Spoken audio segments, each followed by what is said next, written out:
बड़ी रहमत होती है, तब जाके हमें सत्संग और संतों की वाणी सुनने का प्यारा अवसर मिलता है। जब गोविंद कृपा करें तब पावे सत्संग।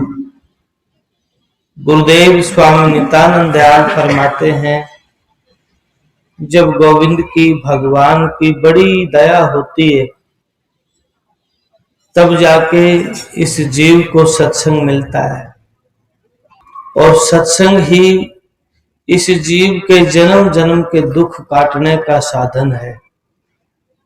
नित्यानंद सत्संग है भव सागर की नाव, और न मार्ग मुक्ति का कोटि करो पाव। सत्संग के बिना चाहे करोड़ों उपाय करे, इस जीव का कल्याण नहीं हो सकता है, उद्धार नहीं हो सकता है। इसलिए सदगुरु कहे पुकार के सदा करो सत्संग। सदगुरु पुकार के कहते हैं कि सदा सत्संग करो। और सत्संग सुनना और फिर मंथन करना, विचार करना, मनन करना, निदिध्यासन, श्रवण मनन निदिध्यासन। पहले बैठना आ जाए ताकि मन स्थिर हो और एक एक वाणी को सुना जाए। संतों के एक एक शब्द बड़े अनमोल होते हैं, लेकिन सुन के चले जाए तो काम नहीं चलेगा। सुनना है और विचार भी करना है, मंथन भी करना है, और फिर उसी को अपने जीवन में धारण भी करना है। जिसको सदगुरु कबीर साहब कहते हैं, अबदू अमल करे सो पावे। जो अमल करेगा वही पाएगा। केवल कोई पूजा पाठ करता रहे और हृदय में प्रेम पैदा न हो, हृदय में समर्पण भाव न बन पाए, आंतरिक लगाव और प्यास न हो, क्या उस व्यक्ति का कल्याण संभव है? हृदय में प्यास ही नहीं, लगाव नहीं है, तो सवाल ही पैदा नहीं कि वो जीवात्मा आंतरिक यात्रा कर पाएगी। प्रेम भाव बना रहेगा, लगाव बना रहेगा दर्शन करने का, तो स्वाभाविक है जीवात्मा का कल्याण भी होगा। मानव जीवन का जो उद्देश्य है परमात्मा की प्राप्ति करने के लिए, लेकिन व्यक्ति इतना अंधा हो गया है, इसके हृदय में परमात्मा की बात को छोड़ के सारी बात जच जाती है। हमारे संतों ने, सदगुरुओं ने बड़ा जोर दे के इस जीव को समझाने की कोशिश की है, लेकिन अनंत जन्मों का जो बाहरिया लगाव बना हुआ है, आंतरिक नहीं बाहरिया मुखी, हम घड़ी दो घड़ी बैठते भी ध्यान में हैं तो भी आंतरिक प्यास नहीं, तो मन बाहर ही दौड़ता रहता है, कभी कहीं कभी कहीं कभी कहीं। अनंत जन्मों की उलझने इसको लगी रहती है, और फिर व्यक्ति थोड़ी देर के बाद थक जाता है, तो फिर कहता है महाराज मन नहीं लगता है। 2 महीने हो गए, 6 महीने हो गए, मन नहीं लगता है। क्यों नहीं लगता? क्योंकि प्राथमिकता मन में परमात्मा को नहीं दी है। प्राथमिकता हृदय में, और बातों को जितनी प्राथमिकता दी है उतना सत्संग को नहीं दिया, उतना ईश्वर को, परमात्मा को नहीं दिया है। घीसा संत कहते निज मन तो व्यवहार में, ऊपर से गुरु सेव, करनी दोनों मिलेंगी राम मिलन में भेव। के निज मन में तो प्राथमिकता संसार के लोगों की है, ईर्ष्या द्वेष की है। ऊपर से गुरु सेव, ऊपर से सभी लगे, मंदिर जाते हैं, गुरुद्वारे जाते हैं, पूजा पाठ भी करते हैं, जप तप भी करते हैं, ध्यान भी करते हैं, लेकिन आंतरिक लगाव नहीं बन पाया। तो जीता दास महाराज कहते हैं आपने जितनी देर भी सिमरन किया है, परमात्मा को याद किया है, आप मंदिर गुरुद्वारे गए हैं, आपको उसका लाभ होगा, लेकिन परमात्मा का मिलन नहीं हो सकता है। फिर स्पष्ट कहते हैं निज मन तो गुरुदेव में, ऊपर सभी व्यवहार। कि हर वक्त हृदय में प्यास बनी है गुरु के दर्शन की, हर वक्त हृदय में लगाव है परमात्मा के दर्शन करने का, हृदय में प्यास है, भाव है, लगाव है। लेकिन समाज में भी एक हिस्सा है, घर में, परिवार में, समाज में रहते हैं तो ऊपर सभी व्यवहार, सारे व्यवहार भी करने पड़ते हैं। उन व्यवहारों से, जिम्मेवारियों से भी नहीं भागते हैं, लेकिन प्राथमिकता आंतरिक भाव जो है वो परमात्मा से है। तो स्पष्ट कहते हैं इसमें संशय है नहीं, सोजन त्रिभुवन सार, इसमें कोई संशय नहीं है, वो परमात्मा को पाएगा। लेकिन हमारे भीतर में अनंत जन्मों के संशय पड़े हैं, जिसकी वजह से हम ध्यान सिमरन नहीं कर सकते हैं। जो प्रैक्टिकल में लोगों को देखते हैं, कई बार मेरे सामने भी पर्सन आ जाते हैं, कहते हैं महाराज जी एक व्यक्ति बड़ा बुरा करता है, बड़ा सुखी रहता है, और एक व्यक्ति बेचारा बड़ा सिमरन भी करता है, सेवा भी करता है, दुखी रहता है। कहां है भगवान? अगर भगवान होता भी तो इनकी मदद करता। ऐसे विचार हमारे भीतर में आते हैं। लेकिन संत और हमारे शास्त्र ग्रंथ कहते हैं कर्म 3 प्रकार का होता है। कर्म 3 प्रकार का होता है, संचित, क्रियामान और प्रारब्ध।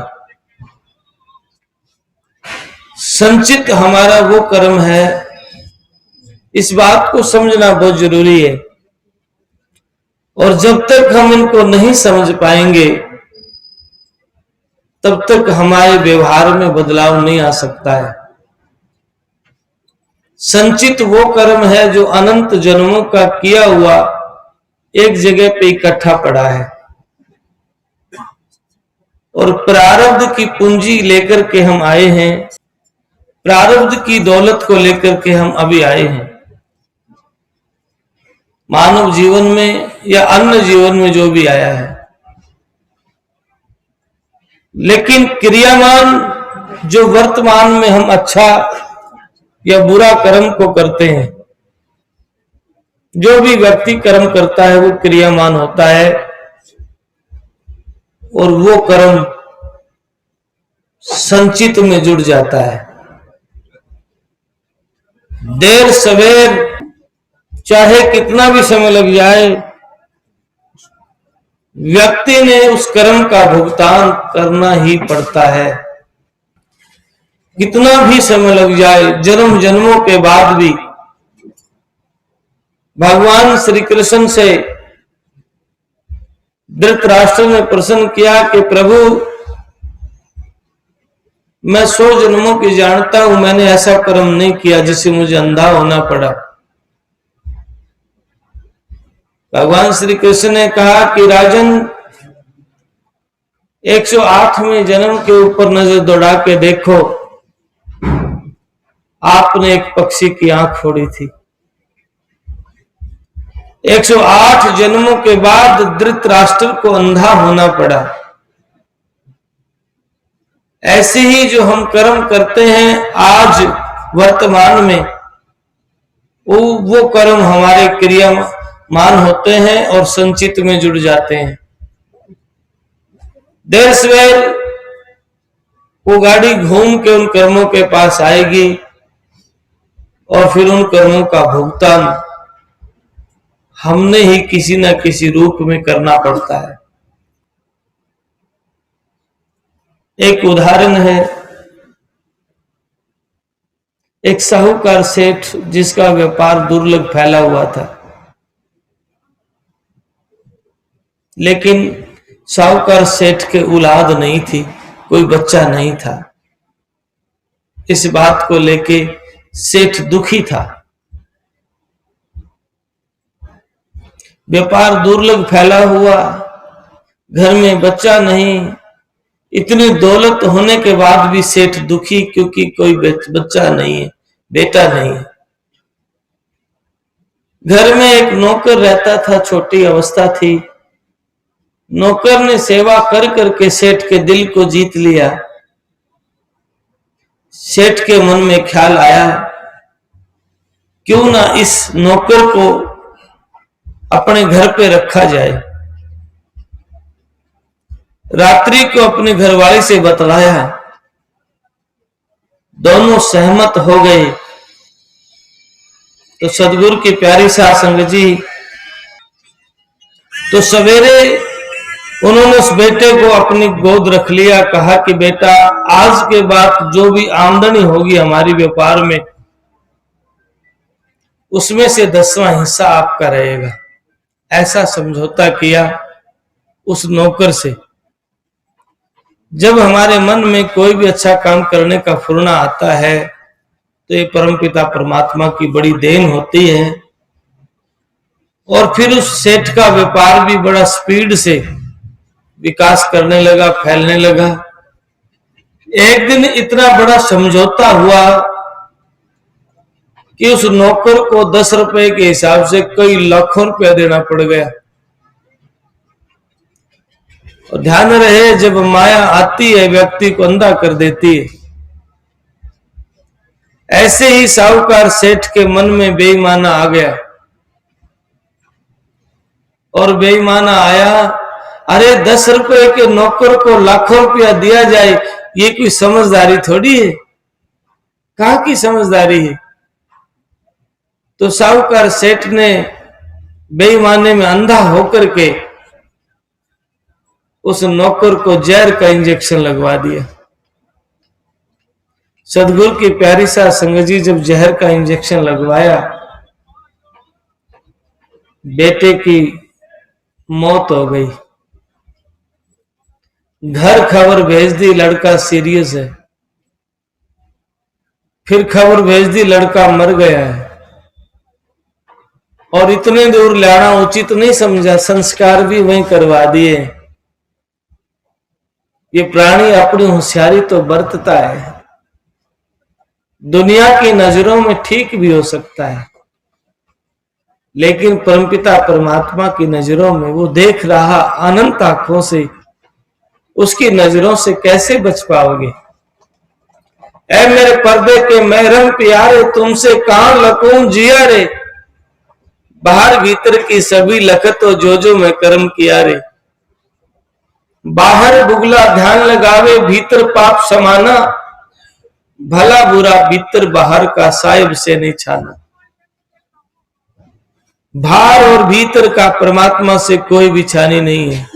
हमारे उठने वाले विचार, इनर संवेदनाओं को जो भीतर में भाव बन रहे हैं, उसको भी वो जानता है। भले दुनिया के लोग इसको समझे ना समझे, आपके भीतर में जो भी भाव बन रहे, विचार बन रहे हैं, वो उसको भी जानते हैं। तो सदगुरु की प्यारी साध संगत जी, सेठ घर आ गया और कुछ समय के बाद सेठ के घर में एक लड़के ने जन्म लिया। सेठ बड़ा खुश है। बड़ा जल्दी करके लड़का धीरे धीरे बड़ा हुआ और एक दिन सेठ ने लड़के की शादी कर दी। जैसे ही लड़के की शादी हुई, सतगुरु की प्यारी साध संगत जी, वो लड़के की जो बहू थी वो घर आते ही बीमार हो गई। लड़का बीमार हो गया घर आते ही। शादी के बाद लड़का बीमार हुआ, साहूकार सेठ ने इलाज शुरू करवाया, लेकिन इलाज नहीं हुआ। कारखाने फैक्ट्रियां बंद हो गई, दुकानें बिक गई। इलाज करवाते करवाते और तो और घर भी बिक गया। किराए के घर पे आके रहने लग गया। जब किराए के घर पे रह रहा, सेठ उदास और दुखी दरवाजे में बैठा है, अपना माथा पकड़े और सोच रहा है लड़का हुआ और इतने दुख लेके आया, इससे अच्छा ना होता तो ही ठीक था। ऐसा सोच ही रहा था तो लड़का खटिया पे लेटा हुआ खिलखिला के हंसा। खिलखिला के हंसा, कहने लगा, सेठ जी पहचाना मैं कौन हूं? सेठ नजदीक आया, आंखों में पानी भी है। बेटा क्या कह रहे हो? वो लड़का फिर कह रहा है, सेठ जी पहचाना मैं कौन हूं? मैं तेरा वही नौकर हूं जिसको आपने जहर का इंजेक्शन देके मरवा दिया था। सतगुरु की प्यारी साध संगत जी, सेठ रोने लगा। कहने लगा, बेटा मेरे गुनाह की सजा तो मुझे मिल गई है, पर तेरी घरवाली ने तेरा क्या बिगाड़ा है? कहने लगा, सेठ जी ये वो डॉक्टर थी। कौन थी? ये वो डॉक्टर थी जिसने चंद पैसों के लालच में जहर का इंजेक्शन लाया था। सतगुरु की प्यारी साध संगत जी, किया कर्म स्वाभाविक आगे आएगा, इसलिए कभी भी अपनी वाणी से, हाथ पैरों से और मन से भी किसी का बुरा ना चाहे, बुरा ना करे। देर सवेर जो व्यक्ति आज अच्छा है और अच्छा कार्य नहीं करता, वो प्रारब्ध की पूंजी खा रहा है, जो प्रारब्ध में दौलत को लेके आया था। लेकिन आप जानते हैं ना, बोवे पेड़ बबूल के आम कहां से होए? बबूल के पेड़ बोएगा तो आम नहीं लग सकते हैं। संतों ने बड़ी जोर दे के कहा है, अगत में क्यों बोवे सूल, अगत में क्यों बोवे सूल, जो तेरे रास्ते में काटे बोवे तुम वो उसको फूल, उसने उसके काटे मिलेंगे तन्ने तेरे फूल। अगत में क्यों बोवे सूल, कहते हैं उसको उसके काटे मिलेंगे और आपको अपने फूल। अगत में क्यों बोवे सूल। हमारे बड़े बुजुर्ग व्यक्ति कहते हैं कि अगत खराब मत करो, कहते हैं ना, और हमारे संत कहते हैं अभी समझ जाओ, क्योंकि मानव जीवन में जो मौका मिलता है ये फिर नहीं मिलता है। मनुष्य शरीर को पाए के और परमात्मा का सिमरन बंदगी आप नहीं कर पाए, तो क्या अन्य योनियों में आप परमात्मा को पाने का जतन कर सकते हैं? ध्यान रहे, जिस दिन प्राण निकल जाए रह जाए चाम अकेला जी, जिस दिन प्राण निकल जाएंगे रह जाए चाम अकेला जी। राम नाम बिना जगत में कोई नहीं अपना जी। जिस दिन प्राण निकलते हैं आत्मा के पास शरीर भी नहीं होता, और जमीन जायदाद दौलत फिर क्या काम आएगी जब शरीर ही नहीं। और आत्मा के पास कोई है तो अनंत जन्मों के कर्म का बोझ आत्मा के पास रहता है। इसलिए संत सदगुरु क्या कहते हैं, सत्संग में बैठ के अपने आहार व्यवहार और विचार को ठीक करिए, नहीं तो पूरी उम्र आप गाते बजाते रह जाएंगे, पूरी उम्र आप पूजा और पाठ करते रह जाएंगे, पूरी उम्र राम राम करते रह जाएंगे, लेकिन आपको राम नहीं मिलेगा। स्वामी नित्यानंद दयाल अपनी वाणी में स्पष्ट कहते हैं, नित्यानंद मिश्री कहे मुख ना मीठा होए, बिना प्रीत हर हर कहे पार न पूछा कोई, पावक कहे जले नहीं जब लग लगन अंग, राम कहा तो क्या हुआ भीतर लगा न रंग। क्या मिश्री कहने से मुंह मीठा हो जाएगा, क्या लड्डू रोटी रोटी कहने से भूख मिट जाएगी। ऐसे ही जब तक आप रोटी नहीं खाएंगे भूख नहीं मिटेगी, मिश्री नहीं खाएंगे मुंह मीठा नहीं होगा। ठीक इसी प्रकार आपके हृदय में अगर प्रेम ना होगा तो राम नहीं मिलेगा। ऊपर के गीतों से, ऊपर के लिबास से कभी भी परमात्मा को नहीं पाया जा सकता।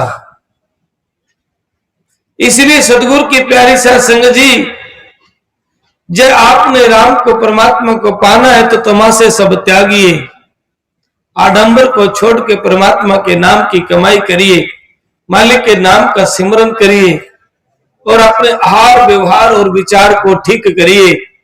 जब तक आपका विचार ठीक ना होगा, ऊपर के माथा में तिलक माला लगाने से, गंठी पहनने से, लटा बधाने से या मूंड मुड़ाने से परमात्मा की प्राप्ति नहीं हो सकती है।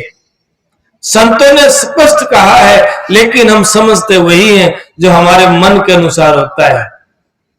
स्वामी नित्यानंद दयाल महाराज जी स्पष्ट कहते हैं, नित्यानंद जब लग गिने कोई बैरी कोई मीत, तब लग राम ना पाइए माया ही की जीत। जब तक हृदय में द्वेष भाव है, भाई ये मित्र है ये दुश्मन है, तब तक माया की जीत है, परमात्मा की प्राप्ति नहीं है। तब तक ये जीव नरकगामी ही रहेगा, परमात्मा को नहीं पाएगा। इसलिए संतों का हृदय बड़ा उद्धार होता है। दिखने में कठोर हो सकते हैं लेकिन हृदय से कठोर नहीं होते हैं, क्योंकि उनके हृदय में प्राणी मात्र के प्रति दया का भाव, प्रेम का भाव होता है। वो आते ही जीव कल्याण करने के लिए। दूरधाम से आए संत जन अनल पंख की बाट, नित्यानंद चल पूछ ले जिनके खुले कपाट। दूरधाम से संत आते हैं जीवों के कल्याण करने के लिए, उद्धार करने के लिए। लेकिन उद्धार उन्हीं का होता है जिन्होंने बैठ के सत्संग में उनकी वाणी को सुना और जीवन में धारण किया।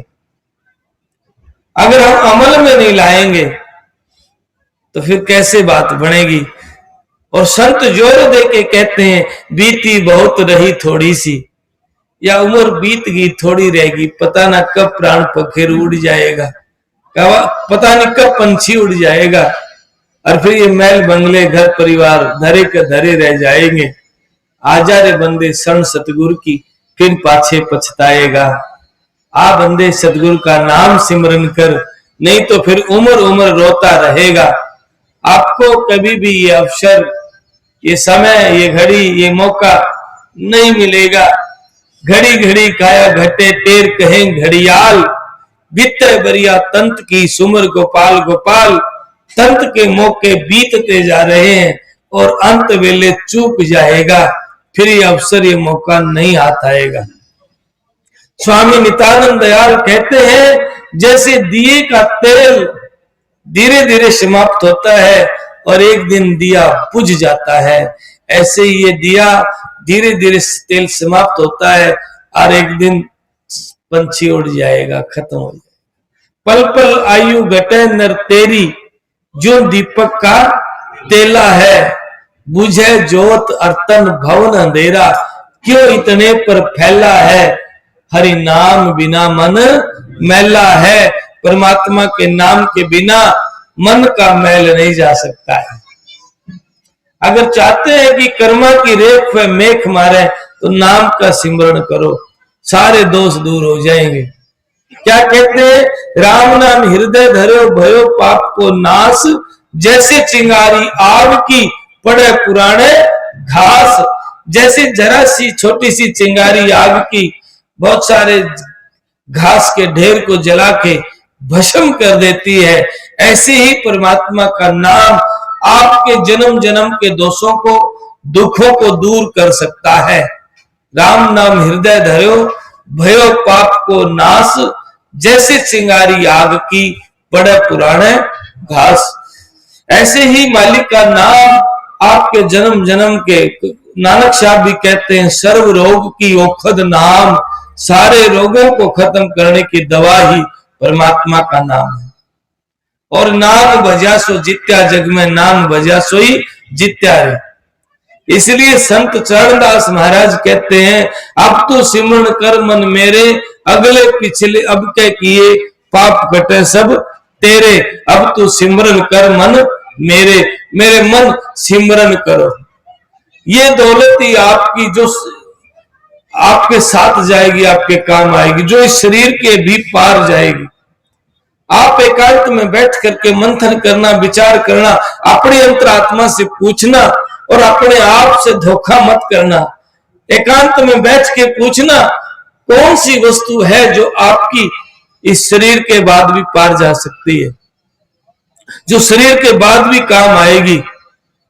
आप विचार करना, लिख लेना, अपनी जमीन, अपनी जायदाद, अपना शरीर, अपना परिवार, अपनी गोती नाती सब लिख देना और फिर काटते जाना जो छूट सकता है।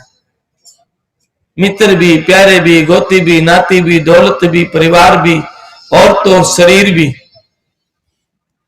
सारी चीज छूट जा सकती है। आप काटते जाओगे और लास्ट में कोई चीज नहीं होगी जो आपकी शरीर के बाद भी काम आएगी। और वो है मालिक के नाम का सिमरन, वो है मालिक के नाम की कमाई, वो है मालिक के नाम की मोहब्बत। और कलयुग में नाम की बड़ी महिमा है। कलयुग केवल नाम आधारा, सुमर सुमर नर उतरे पारा। कलयुग में जड़ा नाम जपता है, नाम सिमरन करता है, नाम मालिक के नाम को याद रखता है, वही आबाद होता है। याद याद में याद है, याद याद में याद, याद है तो आबाद है, नात्र है बर्बाद। इसलिए संत जीता दास अपने सदगुरु से कहते हैं, बख्शो जी अपनी याद, याद बिन हम दुखी, जैसे दुहागन नार पिया बिन ना सुखी। हे परमपिता परमात्मा, मुझे आप अपनी याद बख्शो, याद बिना हम दुखी। एक एक श्वास में मालिक के नाम की याद की, मालिक के नाम की मोहर लगनी चाहिए। सदगुरु की प्यारी सा संगत जी, हम घड़ी दो घड़ी बैठ करके मंदिर जाके अपने आप को धर्मात्मा होने की कोशिश करते हैं नहीं, लेकिन आप विचार करना, 24 घंटे में 21,600 श्वास आप ले रहे हैं, कितने श्वासों पे मालिक की मोहर लगती है? हम 10% भी याद नहीं करते हैं। 10% में भी 2.5 घंटे होता है। 24 घंटे में 21,600 श्वास हमारे रोज जा रहे हैं। और कितने श्वासों पे मालिक के नाम की मोहर लगनी चाहिए? कम से कम 10% तो हक बनता है। और हम 2 घड़ी बैठ के सोचते हैं बस हो गया, मैं पक्का धर्मात्मा हूं, रोज मंदिर जाता हूं। मंदिर जाए ना जाए तो भी काम चल जाएगा, लेकिन इस मंदिर को ठीक कर लेना, और इसको ठीक नहीं करेगा तो काम नहीं चलेगा, कभी नहीं चलेगा। इसलिए सदगुरु की प्यारी साध संगत जी, देखिए संत महापुरुष कहते हैं, क्या किया तुम आए कर क्या कहेंगे जाए, यहां के रहे ना वहीं के और चाले मूल गंवाए। कौन वस्तु कमाई जो साथ जाएगी, क्या किया और क्या मुंह दिखाएंगे? विचार करना, जब शरीर भी छूट जाएगा, जिसका इतनी सुविधाएं, इस शरीर के लिए कितनी सुविधाएं देते हैं हम, क्या क्या व्यवस्थाएं करते हैं, खाने की, रहने की, सारी व्यवस्थाएं करते हैं, और ये भी ये कहता है नहीं भाई अब मैं तेरा साथ नहीं दूंगा। कभी आंखें कमजोर हो जाएंगी, कभी मुंह जुबान लड़खड़ाने लग जाएगी, कभी शरीर गड़गड़ करने लग जाएगा, न चाहते हुए भी वो क्रिया होने लग जाएंगी। कभी गोडों में दर्द, कभी पैरों में दर्द, और कभी सिर में दर्द, और ये दर्द में ये सारा पिंड छूट जाता है, शरीर भी छूट जाएगा। ये टारगेट आपको मैसेज भेजता है, गोडों में दर्द तो मैसेज भेजता है मैं साथ छोड़ रहा हूं, पर हम सुनते कहां हैं? सुनते तो वो है ना जो मन में आते हैं। आंखें धीरे धीरे डिम हो रही हैं, कमजोर हो रही हैं, तो वो संदेश भेज रही, देखिए मैं भी साथ छोड़ रहा हूं। कानों से आवाज सुनना कम हो जाता है, वो मैसेज भेजते हैं देखिए मैं भी साथ छोड़ रहा हूं, लेकिन हम सुनते ही नहीं है। चलो डॉक्टर के, अच्छी बात है डॉक्टर के जाके ट्रीटमेंट इलाज करवाइए, लेकिन जब पंछी उड़ेगा ना, डॉक्टर का भी पंछी उड़ जाता है, फिर इलाज नहीं होता है। डॉक्टर भी, बड़े बड़े डॉक्टर्स भी हताश हो जाते हैं, उनका भी पंछी उड़ जाता है, बड़े बड़े राजा महाराजाओं का भी पंछी उड़ जाता है, फिर कुछ भी काम नहीं आता है। इसलिए कोई भी नहीं, आप कितने विद्वान हैं, धनवान हैं, कितनी बड़ी बड़ी विद्वता की डिग्रियां हैं, महाराज कोई काम नहीं आएगी अगर आपने परमपिता परमात्मा को याद ना किया। पढ़वा गुणवा चातुरी बिन भक्ति बेकाम, उनका जीवन सफल है जाके हृदय राम। सदगुरु कबीर साहब, ये बच्चा हंस रहा है, शायद इसलिए हंस रहा होगा, मैं पढ़ता हूं तो माँ बाप, नहीं पढ़ता तो माँ बाप टोकते हैं, पढ़ भाई, तो मन में ख्याल आया हाँ काम तो आना नहीं भाई, इसलिए हंस रहा है। ऐसा नहीं हंस रहा है, समय पे पढ़ाई भी करनी है, समाज के लिए श्रेष्ठ कार्य भी करने हैं, परिवार के लिए भी और राष्ट्र के लिए भी। और जो समय को ठीक काम नहीं करता फिर वो चूक जाता है, फिर वो पछतावा करता है, फिर रोता है। 100 पत्थर दुख पाए थे सिर धुंधुन पछताए, काल ही कर्म ही ईश्वर ही मिथ्या दोष लगाए। समय पे पढ़ा नहीं, फिर उनके मेरे कर्म ही से थे। जब परमात्मा ने मानव जीवन दे दिया और माँ बाप ने मौका दे दिया पढ़ने के लिए, और फिर कर्म को दोष क्यों लगाते हैं भाई? कर्म करना तो फिर आपके हाथ में था ना। आपने अच्छी सोसाइटी नहीं रखी, अच्छी संगत नहीं की, तो फिर इसमें कसूर माँ बाप का थोड़ी है, आपका कसूर है। नित्यानंद जिस मनुष्य से छूटे नहीं कुसंग, तिनके घट अंधेरे लगे न हरि का रंग।